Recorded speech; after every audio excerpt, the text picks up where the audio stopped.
प्रयागराज के थरवाई थाना क्षेत्र के खेवराजपुर गांव में हुई सामूहिक हत्याकांड के मामले में आई नई रिपोर्ट। मामले में हत्या के बाद दुष्कर्म का हुआ खुलासा। पीड़ित परिवार के सुनील यादव की तहरीर पर तत्काल मुकदमा पंजीकृत करते हुए वैधानिक कार्रवाई की गई थी।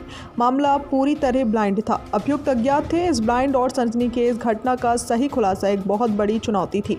तत्काल गठित 7 तेज-तर्रार पुलिस टीमों द्वारा दिन रात कठिन परिश्रम करते हुए मुठभेड़ के दौरान गिरफ्तार किए गए अभियुक्तों समेत इंटर स्टेट गैंग के अब तक कुल 7 कुख्यात बदमाशों को गिरफ्तार कर जेल भेजा गया है। उल्लेखनीय है कि पोस्टमार्टम रिपोर्ट में दुराचार के पुष्टिकारक साक्ष्य नहीं मिल सके थे।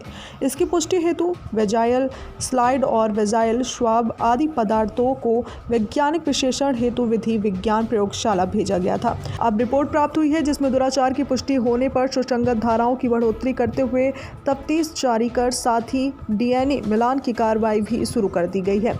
सभी सबूतों को हासिल करते हुए सभी दोषियों पर कठोर कार्रवाई कराई जाएगी। किसी भी दोषी को किसी भी सूरत में कतई बख्शा नहीं जाएगा।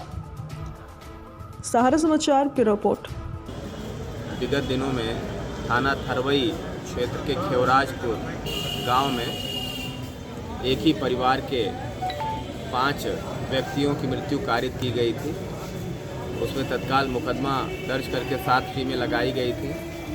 इन 7 टीमों ने दिन रात अथक परिश्रम करके एक इंटर स्टेट हत्यारे लुटेरे गैंग का पर्दाफाश किया, जिसके कुल 7 डकैत गिरफ्तार किए गए थे, जिनमें से 3 डकैतों से पुलिस मुठभेड़ हुई थी और उनके पैर में गोलियां भी लगी थी।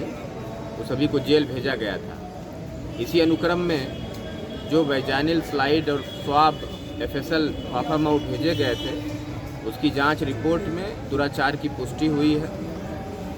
आपको अवगत कराना है कि पकड़े गए बदमाशों ने ये बात कबूली थी कि उनके द्वारा दुराचार भी किया जाता रहा है, दुराचार किया भी गया था थरवई वाले केस में। और उसी के तारतम्य में जो FSL फाफामाउथ की रिपोर्ट आई है, उसमें मानववीर पाया गया है।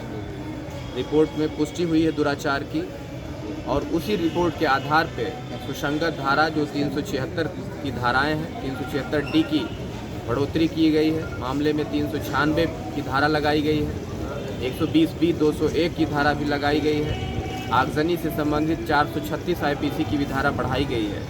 तो जितनी भी सुसंगत धाराएं हैं, सभी की बढ़ोतरी करते हुए सभी अपराधियों को इसमें जेल भेजने की कार्रवाई करने के उपरांत अब जेल में बंद जो अभियुक्त हैं, माननीय न्यायालय से अनुमति प्राप्त करके उनके ब्लड सैंपल लिए जाएंगे और उन ब्लड सैंपल के DNA को निकालते हुए जो वैजाइनल स्लाइड से DNA डेवलप हो रहे हैं, उनसे मिलान करवा करके अकाट्य सबूत हासिल किया जाएगा, ताकि माननीय न्यायालय के द्वारा इनको कठोर से कठोर सज़ा पुलिस के द्वारा दिलाई जाए और लोगों को न्याय मिल सके।